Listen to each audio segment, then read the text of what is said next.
What's up? Welcome back. Again. Jack. Yeah. Not a podcast, episode, whatever, doesn't matter. Jack Man here, producer, entrepreneur, the man, the myth, the legend, the dinosaur, Bart Pietrzak, owner of Project Power Gym. Welcome to the Not a Podcast. What this is a show that doesn't follow any of the rules because we're not here for that shit. What we're here for is we're going to have real conversations, vulnerability, real results, direct-driven information based on subjects such as entrepreneurship, personal excellence, fitness, real talk about real things without direction. And what that allows you to do as a listener is it allows you to hit every facet of life that you may run into, and maybe you gain some knowledge based off of things that we've screwed up and you now don't have to. So that's the idea behind what we're going to be talking about. You'll see Connor in here sometimes. She's my marketing director. You've seen personal trainers come through here. Jack Man was behind the scenes, but as an entrepreneur himself, opening up his own thing, I think this is a great little couple episode conversation potential so that anyone out there that's also either thinking about doing their own thing or are doing their own thing, have been doing their own thing successfully, not successfully, here's a chance for you, number one, to understand you're not alone, right? Because we've got issues and we can talk about them openly. And number two, if you're running into a corner and you feel like you don't have a circle that you can trust to give you some good advice or some good information, that's what this Not a Podcast can give you, is some information you may not have thought about. But the only way we can do that is if you Subscribe. Yep. Like. Yep. Comment. Let's go. Tell your grandma. Tell your grandma, tell your grandma's pool boy, tell your grandma's pool boy's dog's friend's brother, because you never know who might help from your suggestions. So share the shit. Appreciate it. What are we talking about today, Jack Man? Well, we were just talking about some good stuff, and I'm sure we'll get to it in a sense. But, Yeah. you know, I'm thinking about how you hired Connor. Okay. You hired Connor because she was just coming to the gym. Yep. And you said, hey, Connor, you start working for me. Right. How do you put yourself into a position to where you are ready for opportunities? Because everyone likes to think of overnight successes, and they don't see the iceberg, and they don't see all the things that were put in before. Mm-hmm. Like, how do you make yourself available for opportunity, essentially?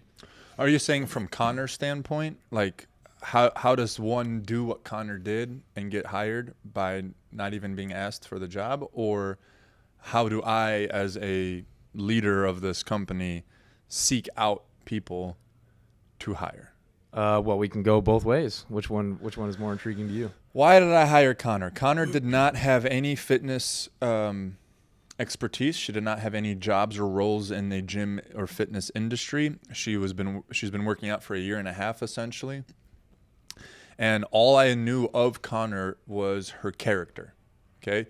So I didn't know her knowledge of anything. I didn't know her ability to do Excel spreadsheets or market or anything. What I knew of Connor was she is a incredibly kind, highly driven, very motivated, hardworking, jubilant, positive energy. Because in the, a couple months that we were open, that I knew her, that she came to classes, like that's how I came to know her. And in that whole process, it never wavered. She was the exact same person every single time. So when I'm opening my dream, when I'm doing this big thing, there are so many infinite jobs that this is going to require to get to the grandiose vision that I have, that I don't know 99% of the jobs yet, right? What I do know is any job that gets created within this company, I need it to be filled with highly character-driven people. So I approached Connor and I asked her for work for us, and I didn't have a position for her to work. I didn't have, hey, I need you to do this for us. I said, you're an incredible human being. I would really love you on the team. And if you're down, we can figure something out to make that happen. And that's literally how it went down. So in the last episode, we talked about, like, I don't give a fuck about playing business, quote unquote. I'm not here for titles. I'm not here to, like, make you feel like you got your business card and you're this and you're that and like you're the director and you're the manager and I don't give a shit. Our goal is to feed the baby right now. Our goal is to get members to sign up for this gym. Our goal is to change their lives physically, mentally, emotionally, spiritually. We're trying to get people to become better people. Every single person that I'm going to ask on the team has to have a highly character-driven personality to help facilitate that problem. That's our product. Our product is helping people change their lives. So the only way that I was able to signify her and like identify her was because she showcased outwardly her personality without covering it up or anything. When she came to Power Hour, she was high-fiving people. She was highly energetic. She was positive. She was smiling. 5 a.m., 5 p.m., didn't matter. She was the same person. She followed and instilled all of the values and standards that I had in the gym without question. She always did everything she was supposed to do. She helped other people. Whenever randomly it would occur, she would start helping people. So all she had to do was be, quote unquote, herself and not subject herself to like, well, I don't know anybody. Like her first workout here, she didn't know anybody in here at all. She saw it on the internet. She decided to come in and do a class. It was one of my classes that I was teaching. And from there, like she just felt like these were her people. So she was, okay, let me just be myself. That's all it took, right? That's all it really takes if you're in proximity to the opportunity. Because if you're not in proximity, well then, if she wasn't coming here, I would never see her. So how would I have known to want to hire her? So you have to put yourself into the situations where the environment is conducive for your character and then just showcase it to the point where the environment wants to keep you. Otherwise, you're trying to convince people of shit. And whenever you convince people of stuff, doubt never leaves their mind.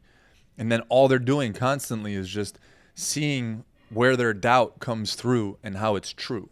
Right? Have you ever heard of people that create their own problems? Mm-hmm. It's because they think there's going to be a problem, and then they seek out that problem, and then it's a self-fulfilling prophecy is what it's called. So you have to put yourself in the environment, number one. You have to showcase your character to the highest degree you can show your character. Don't be afraid that you might be standing out. Don't be afraid that you might be ruffling feathers if someone else is trying to be the best. Like, just do yourself as much as you possibly can. And like I said, the environment then will want to keep you.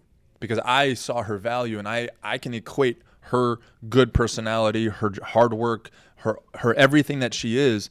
And it's very easy for me to connect the dot of like how that could be helpful in changing people's lives. Because good people need good people to support with. So, yeah, I mean that's and then again, like for me, like that's all I care about. All I care about is what kind of human being you are. Like I don't give a shit about how good you are at what you do. If you're a shit human being, it won't always go the way it needs to go, even though you can complete a task very successfully. Sports teams have that problem all the time. They have an extremely talented person on the team, but that person either has a terrible attitude or they're a horrible teammate or they always have some fucking drama or some problem. You're a cancer to the team, right? The teams that win aren't the teams with the best players. The teams that win are the best teams. And so your talent and your abilities are almost second to the type of person you are. So I will always pick someone who's a good human being over someone who's very talented in a specific craft. I don't give a fuck. Does that make sense? Yeah, makes total sense. I've found that even in starting this business, like just being likable and being likable in the sense that my character shows through and all of these important things, but just being likable, like pretty much takes care of everything. Yeah, you're set. What's the difference between being likable and being a people pleaser? Well, the people that I want respect from, I have to be respectable myself. And so if I was people pleasing them, they might look at me as like a little brother or something for that instance. But when I'm actually standing up for what I believe in, these people that I want to respect me, that shines through. Like, yeah, this is a person worth also respecting. Like I've always thought, as far as celebrities go, If there was a celebrity I wanted to meet, I wouldn't want to be their fan. I would want to be their friend. And that comes through in being an adversary almost, in a sense, like a healthy adversary. One of the biggest questions I ever had with my old, my old mentor, I got to this point where all I wanted was their respect. And my mentality was at the time, I can never be equal if I'm under.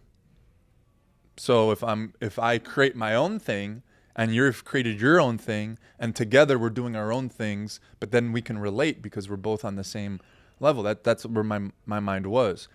If I'm underneath someone, I can appease them, but they'll never look at me like they're equal.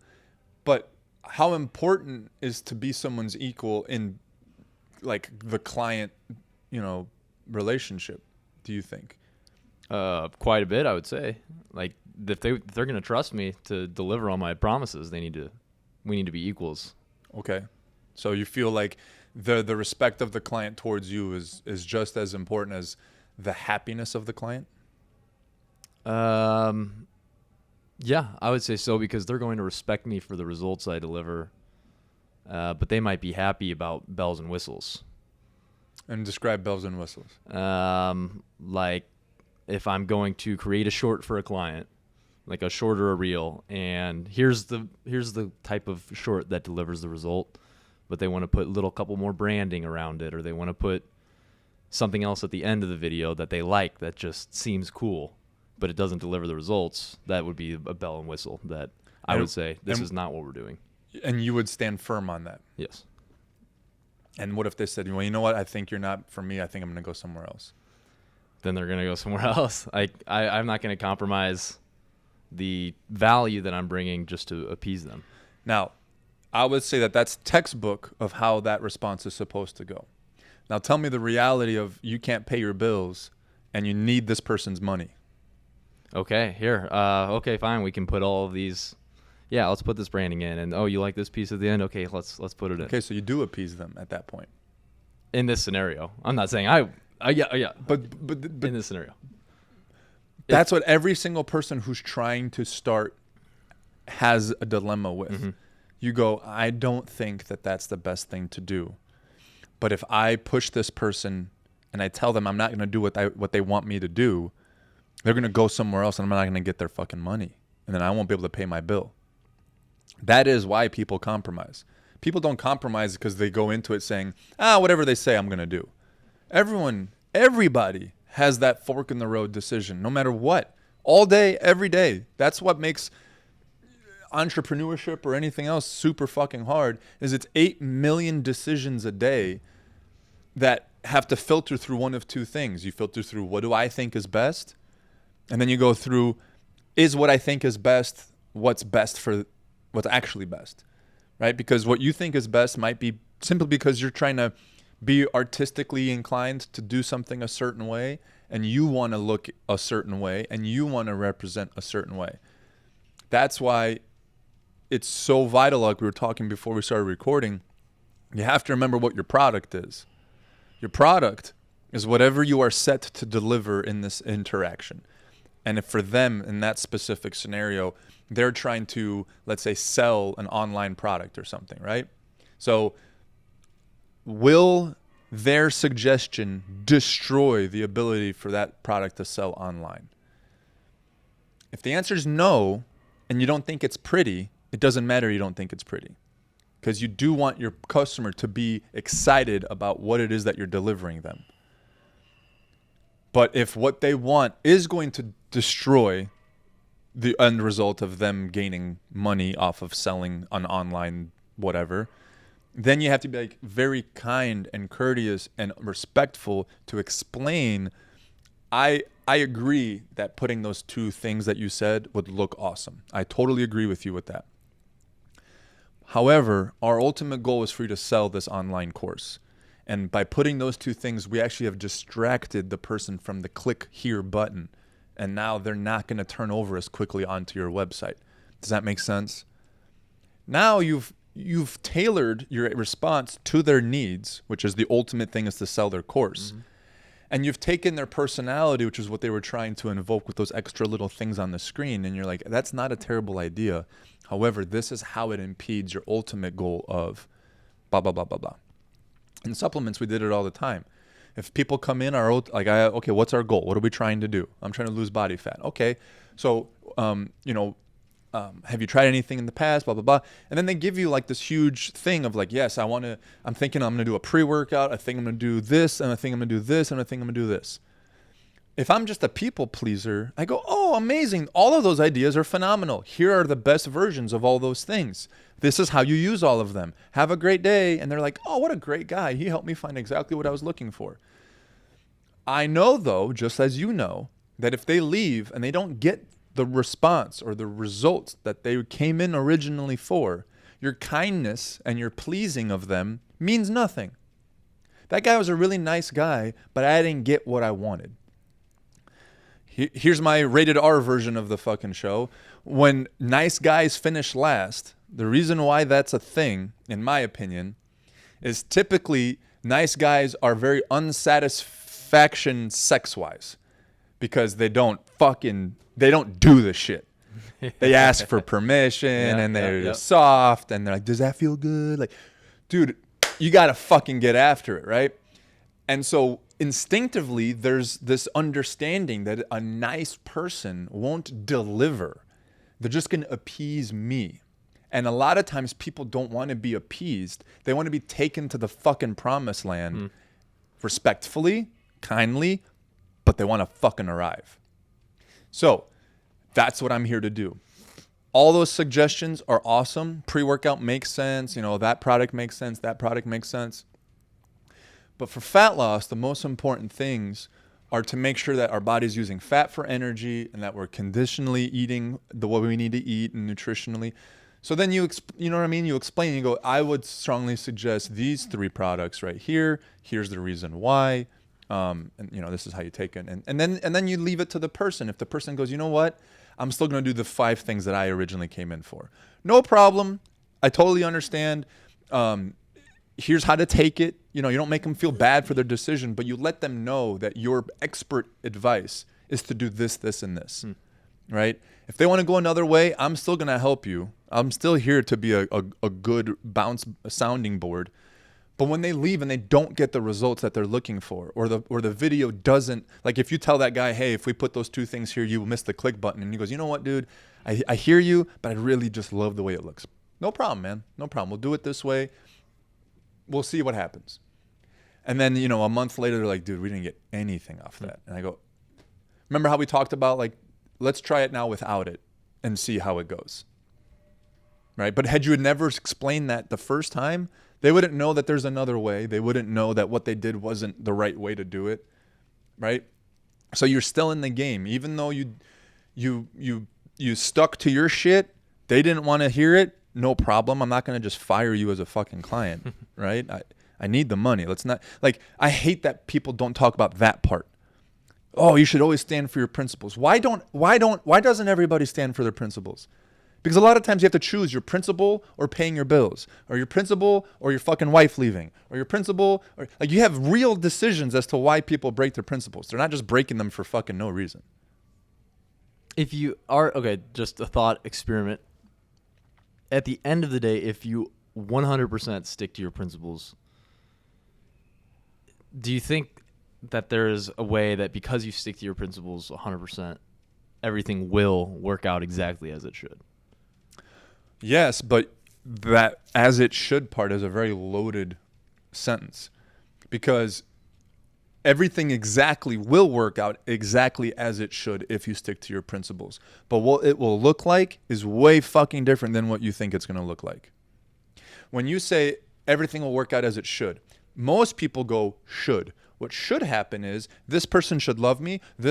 All these people should give me money. I should have money to pay my bills. I should have everything I've ever wanted, and everything should be easy if I stick to my principles. But that's not the case. When you stick to your principles, the environment, the universe adapts to your principles. So what might happen first is you lose fucking everything. You might lose literally your job, your money, your spouse. You might lose everything, because if you built those things on a compromised standards list, when you start imposing your standards, it's going to cause friction in everything you've created. So you'll start thinking that you're doing things wrong, because all of a sudden, quote unquote, bad things start happening. But if you're making $80K a year right now, compromising your standards, and then you start imposing your standards and you get fired from your $80,000 a year job, you've now made room for the $1.5 million a year job that you're on the path to go get. But first you have to lose the $80,000 a year job. And when you're losing it, it doesn't feel good. It's not like you're like, hey boss, I'm standing to my standards now, I'm gonna go ahead and quit because this other guy offered me 1.5. You have to lose something without any fucking evidence that what's coming later is coming. You just have to have pure, undeniable faith that your principles, your standards, and your morals will end you where you deserve to be. And where you think you deserve to be and where the universe actually allows you to get to are two very fucking different things. Where you think you can get to is limited by your current understanding of what's possible. It's your current understanding of your value. It's your current understanding of what you think the world has to offer. The universe has no boundaries. The universe has no fucking walls to keep you within. So when you start operating very organically and very true to your standards and your principles and your morals, you will ebb and flow into like an ever-growing fucking lush forest of potential that will never end. It's infinite. The universe is literally infinite. There's infinite money. There's infinite people. There's infinite. I know that we think there's a certain number of people and a certain amount of dollars and blah, blah, blah. But in terms of capacity, it's ever expanding. This is literally never getting smaller, right? So if you're, I really hope sticking to my guns is good for me, and you're looking for things to get better, quote unquote, right away, then you're not really looking for your standards. You're looking for your surroundings. You have to be okay with not trying to control your surroundings and instead control yourself and have faith that your surroundings will be exactly what they need to be, which may look like divorce, which may look like unemployment, which may look like, you see what I'm saying? Our stigmas that we tie to all these things are what keep us doing shit we don't like to fucking do and doesn't feel good. When we relinquish that control and now we just stick to our shit and what we believe is the North Star constantly, well, then the universe will literally just start taking shit apart and rebuilding shit around you. Now, it doesn't require you to sit on your fucking hands. Okay. But when you have your direction, your compass, your North Star, your principles, morals, and values, when these little opportunities come up, okay, you have a client that says what we just talked about. I want to add this, this, and this, and this. Old you would have been like, I'll say whatever he needs me to say so I can get his money, right? New, high standards driven you goes, I need to still stick to my shit by also having good high character and making this person understand and feel welcomed and all that. I'm not here to be a dick to this person and throw my dick on their face and say, hey, listen, this is the way we're doing it or you can leave. That's not how to do good business either, right? But you know that you have to keep to your standards, and there's a chance that they may disagree and want to go somewhere else, and you have to be okay with taking that chance. So in some sense, you have to relinquish control in order to gain control. You have to relinquish control in order to see the truth, the reality, what is possible, right? You have to relinquish control of, you have to stop holding on to things that you think are the best things in your life. And you have to have faith that you being the best you can be will keep the best things in your life. You don't have to hold on to them, right? If you have a dog and you have to hold on for dear life on that fucking choke chain, or if you don't, that thing is gone, you probably aren't doing that relationship correctly. There's something that you're severely fucking up. You're not giving that dog enough exercise, attention, love. Most of the time it's exercise, right? Because they think this is my one chance to go run around. But if you walk in the mornings and you play for an hour at night and you get that dog tired, they're not going to want to leave you because you're their center of happiness, right? So then you can take that dog off the leash and go for a hike, and the dog will stay right by you. And if it's not directly by you, they're definitely not going to run away. They're going to try to come find you. And that's like the universe, man.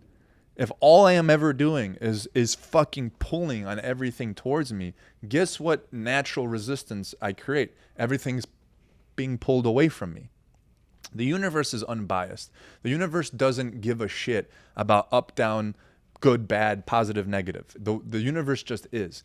And our vibrations, our energy that we expel, teach the universe exactly what it is that we are trying to have within us, to have in our lives. So, for example, if you're chasing something, the universe literally sees you chasing, and so the universe will just keep giving you opportunities to chase. If you're in the mindset of like, I have to go find, I have to go find, I have to go find, the universe goes, you have to go find, you have to go find. And then it's just like self-fulfilling prophecy. But if you can feel what it feels like to have like this calmness and peace of I don't want to use the word abundance because Jesus Christ, like it's so cliche and stuff. But if I have this understanding that there's more than enough humans to fill out every single gym I ever build in my entire life, then I stop operating like I have to find them and keep them. And you see what I'm saying? Scarcity mindset. Scarcity mindset, exactly. So instead, I have to just, out of love and positive energy, I have to just keep creating what I think by my North Star is the right thing to do to deliver the result, which is to help people lose fat and gain muscle and change their lives mentally. Like that's if I just keep doing that and I keep radiating that, I'm so grateful for being able to help people. All the universe is going to do is just keep giving me more fucking people to make sure that that's true. It's just not easy to do when you're in pain. It's not easy to do when you're suffering. It's not easy to do when you're scared. It's not easy to do when you can't see. It's not easy to do. Like that's the point. The pain is the point. You have to be okay with that. That's where like maturity and patience comes into play. I think maturity as a word that's thrown out a lot, and it's towards a lot of different things. But one of the main things that I think maturity can be is the fact that like I am doing what I think is right, and I am patient enough to let the things come to me as they should, and then I will execute once they do. That's the second part. Again, everyone fucks up. They just wait for hundreds of millions of dollars to show up on their doorstep. No, I am confident that I am doing the right thing. I am of good nature. I am of positive energy, and with everything I've ever wanted to experience, I want to experience my log cabin on in the Rocky Mountains that I can go snowboarding anytime I want with a big ass library. I want to experience my stable of old school muscle cars. I want to experience my lakeside house. I want to experience, all these things, but I'm not out there trying to grab them. I am going to experience these things as I proclaim my gift to the world, which is calmness, and then execute on helping people make sure that they can help change their lives in a positive way, both physically and mentally. And then maturely, I just, if a conversation comes up and I go, oh crap, we could do a podcast. That probably will help. Let's do it, right? I'm not just sitting here going, it doesn't look exactly like this little drawing I made, so it's probably not the right thing.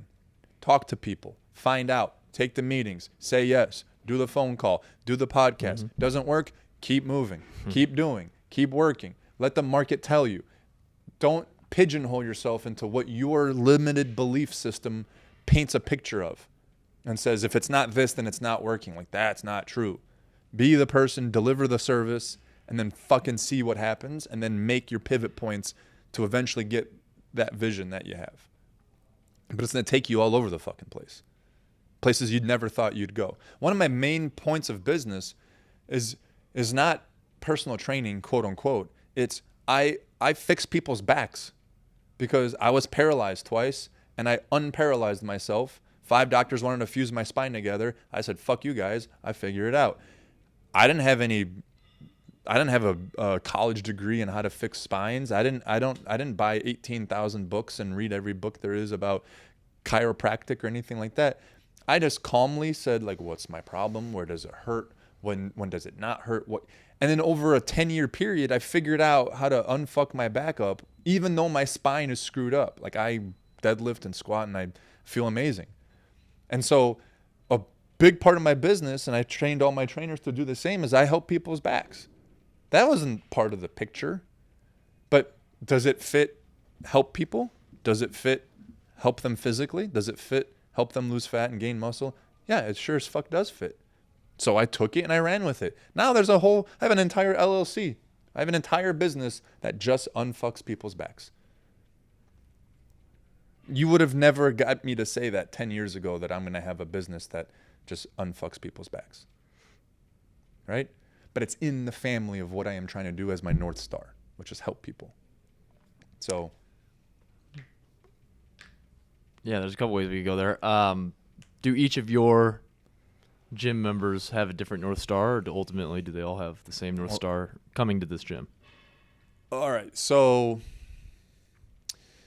every person has a different story, which makes us unique. But every person has a story, which makes us all the same. What people want ultimately is the same. They want to be happy. And they all chase their happiness in whatever avenue they think is going to make them happy. In the physical fitness world, there are only a couple things that really differentiate people. And it's really not the end goal that's different. It's just what part of the journey are you starting at. So if you're severely overweight, your first goal is to be just less overweight. So when we are here to help people change their lives or get them from where they are to where they want to go, it's all essentially the same goal.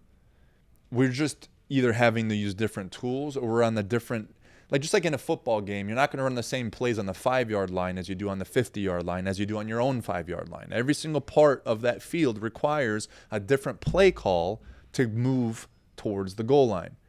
So same thing is here. We're all trying to score a touchdown. Everyone wants to be ripped. Everyone wants to have muscle. No one wants to hurt. Everyone wants to look good with their shirt off. There's not a person that's not going to say yes to those things. I don't give a fuck. I don't care how justified or body image, whatever. If I gave you the opportunity to close your eyes and tell me exactly what you want to look like, and you could have it, everyone would fucking pick almost the exact same shit. That's a handsome looking guy right there. That's what I'm saying, right? So it's not that it's a confusing or ambiguous thing of what you want. However, each person on that path has a different priority at that time.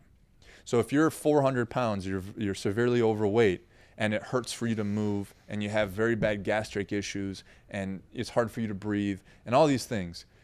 Me talking to you in terms of like, when we, our 6-pack, and we need to do bench press so that our chest gets big. Like, we're so far outside of their priority list at that point, because their priority list is just, I want to feel better, and I don't want to die. So you telling me about a 6-pack, I care fucking less about a 6-pack. I don't even want a 6-pack. I just don't want to die. Okay, we work together, and I ask those questions. What are our goals? What's our life like right now? What do we want our life to be like? How do we see that happening? What's it smell like, look like, feel like? Then, once you get to the point where you go, okay, cool. You're not going to die anymore, man. Congratulations. You lost 150 pounds. That's incredible, right? And then they're like, oh my God. Through driven hard work, focus, and discipline, I was able to achieve something that I honestly at some point didn't think I could have. What else can I have? I've never been able to do a pull-up. Do you think we can try to do a pull-up? Absolutely. So we're now further down that field to the end zone, right? You just want to get out of your own end zone at first. I don't give a fuck if we make it to the 50. I just don't want to be in my own end zone. I don't want this to be bad. Okay, well now we're at the 10. Oh my God, we're still in the game? Yeah. Fuck, 20 more yards? Sweet. Oh my God, I'm on the 20-yard line. I can actually get it into the end zone? Yeah. Everybody, every human has the capacity to make a touchdown. It's just, where on the field are you, and can someone relate to you enough to understand what the next 5 yards is? It's funny because that principle applies. It's like a universal principle. It applies to, okay, now that we have everyone wiping down the gym equipment, now we can look at the dust further higher up, and then we can go higher up and higher up. That's a universal principle that applies across all spans of life. I just talked to one of my clients. I just signed him up. I had a spot open up randomly, and he was literally here as it happened. So he asked if he could have it. And anyway, I'm helping his back, so I'm doing my mobility work with him. And he's a very successful real estate developer. He has like 1,000 doors is what he says, and what he calls it. I never heard it be called doors, but however many properties you have, you know. And he's like, it was crazy because he started explaining like the whole process. And then later he tells me about like how he was a drug addict at 22, like he almost died. Like he he never graduated high school. Like the guy was not great. And he made it a point to explain like his identity is not the underdog that was able to make it. And that's a principle, like you just said, like you have to change your your floor in order to have a higher ceiling. So for him, he had some success and then it would get screwed up. And then he had some success and then it would get screwed up. He had some success and then he realized he was screwing himself up because he kept identifying himself as an ex-drug addict who had no value, who was undeserving. And so every time he clinched a little bit of financial freedom or success, he goes, I'm balancing on the top of a mountain on one toe. How long do you think I could keep my balance? I'm going to fall back down. Because his floor was a drug addict, was a guy who was undeserving of financial wealth. So when he had a change in his mind, he had to stop telling people that he was a drug addict. He had to stop telling people that he came from nothing. He had to stop using that as his like value. Because what that made him do is whenever he got to a really good point, he goes, this is not my normal. This is my exceptional. And you don't stay at exceptional. You stay at your normal, right? So again, like me, perfect example, I was paralyzed. At the time, I'm like, I promise God, I'll never squat again. I'll never deadlift again. I'll never ask to be big and strong. Can you just please take away my pain?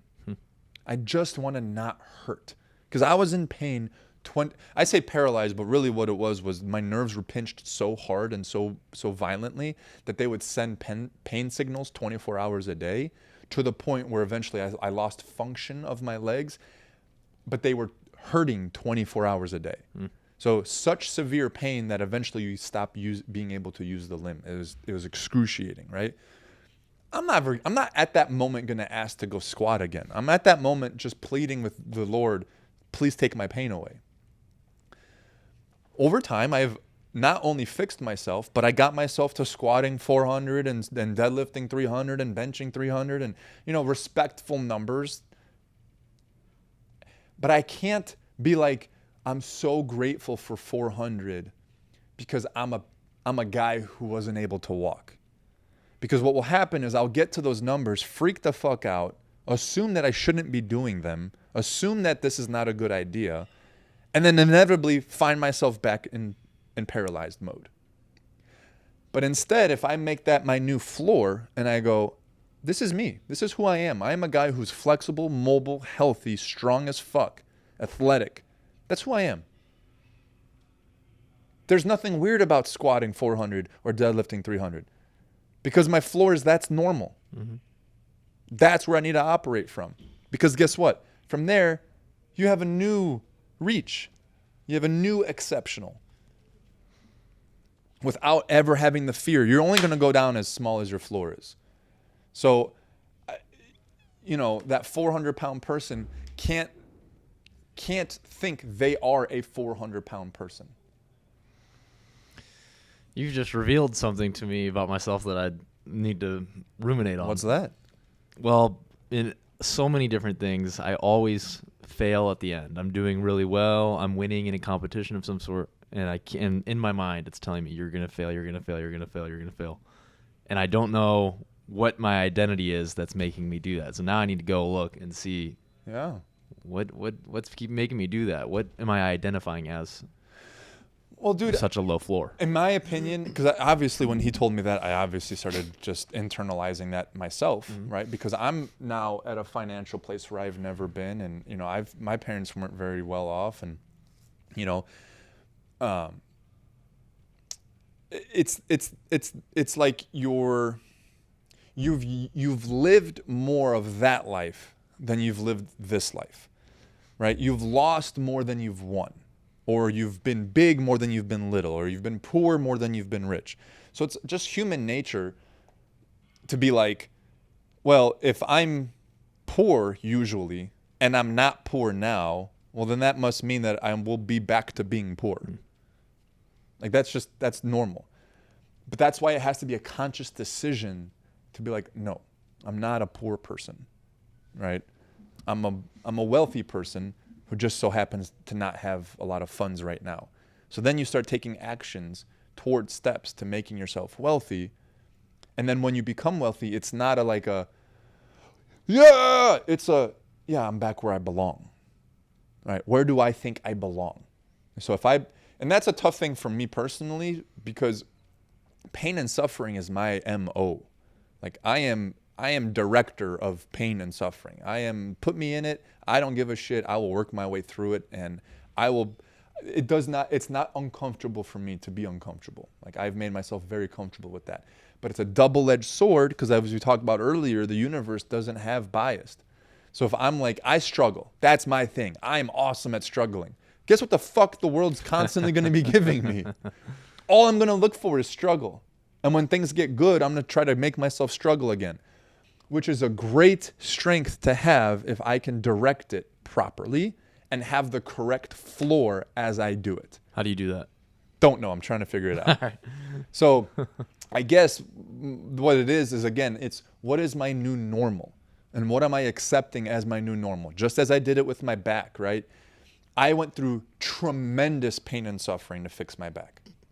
But now, as I feel great, this is my new floor. So what's my new pain and suffering? Taking it to another level. The next pain and suffering, which is I'm going to increase my mobility. My next pain and suffering is I'm going to help other people. It's a lot harder to help other people be mobile than it is yourself. Why? Because I have to verbally and showcase and explain what you should be feeling. It's so intricate. Do you know how hard it is to like explain sensations to people, fucking step by step?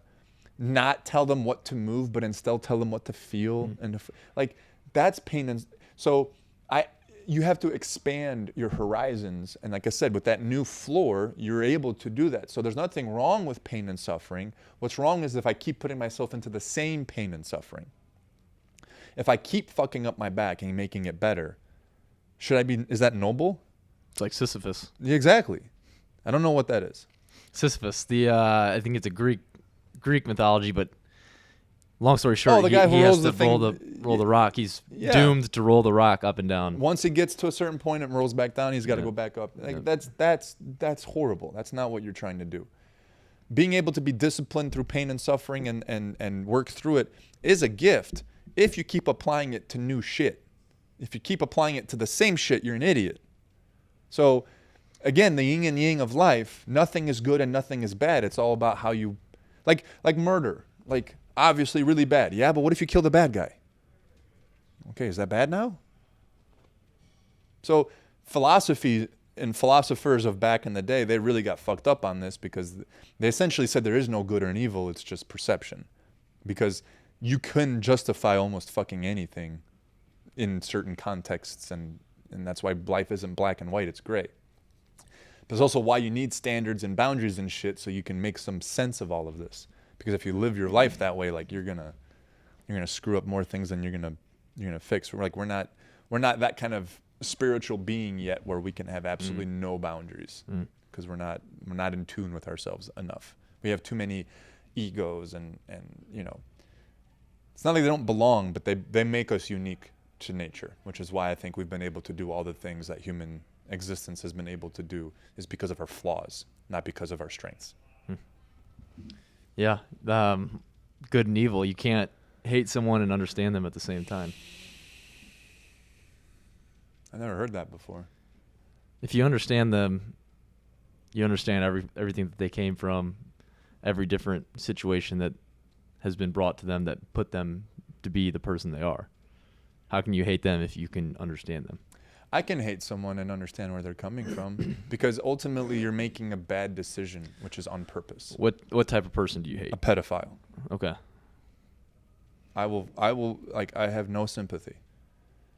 If you have this unrelenting urge to have sex with kids, there's a moment where you have to make the decision that you're going to. And at that point, I hate you.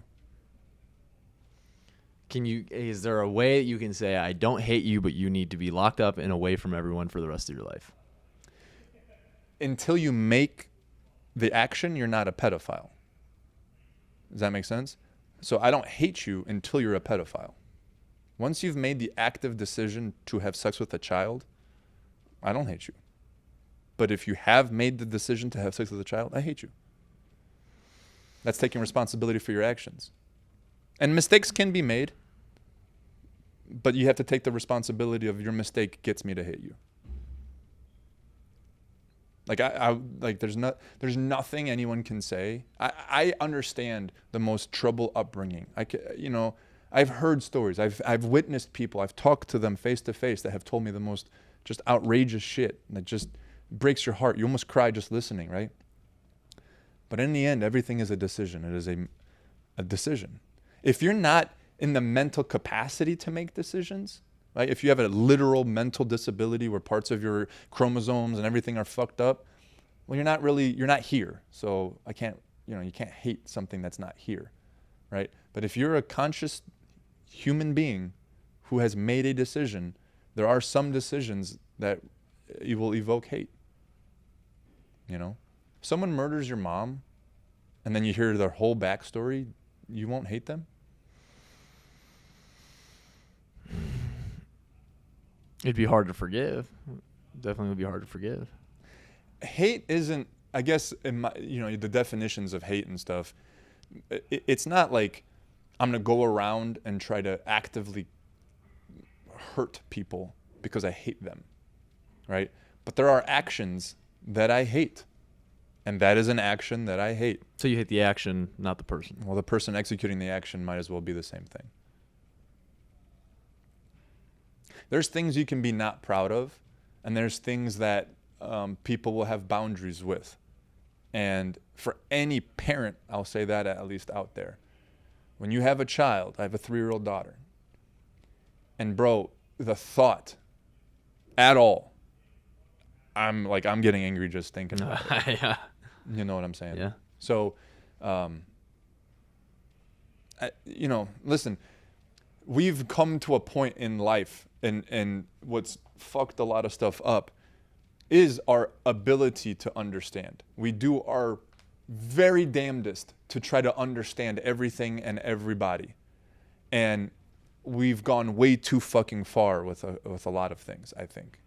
Because being able to understand somebody's actions doesn't justify the action. The end. Certainly not. Right? Certainly not. Okay. So, we as a collective group of humans have decided that there are some actions that are evil.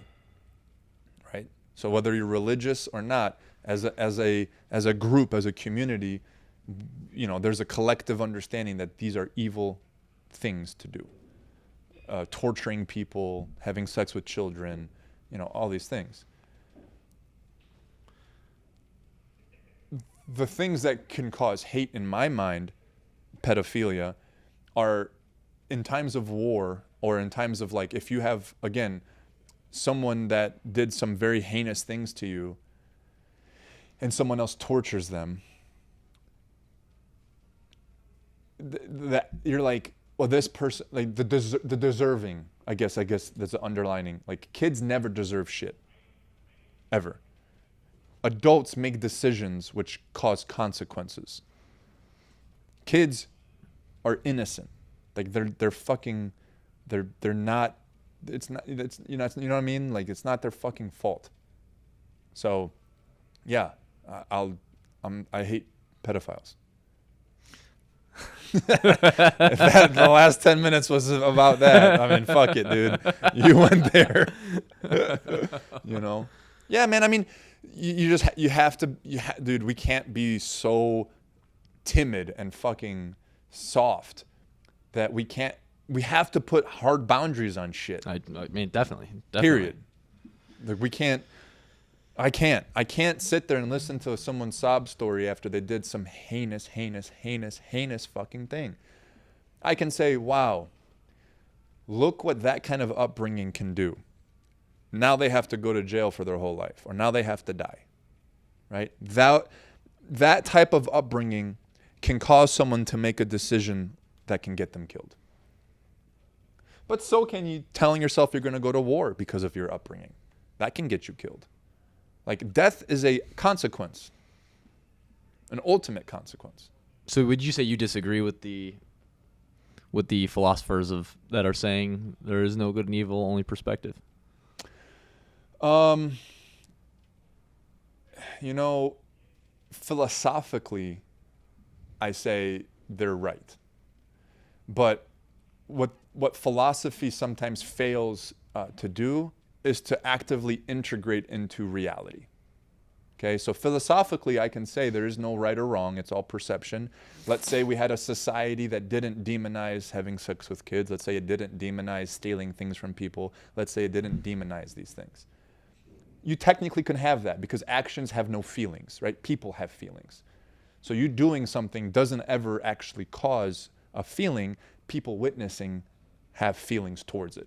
So philosophically speaking, no, there is no good and evil. Things are just things, and then we add our own perceptions onto them.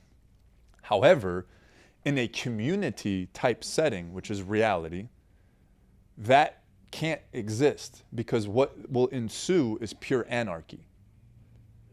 For example, animals don't kill animals for sport, but they do kill animals.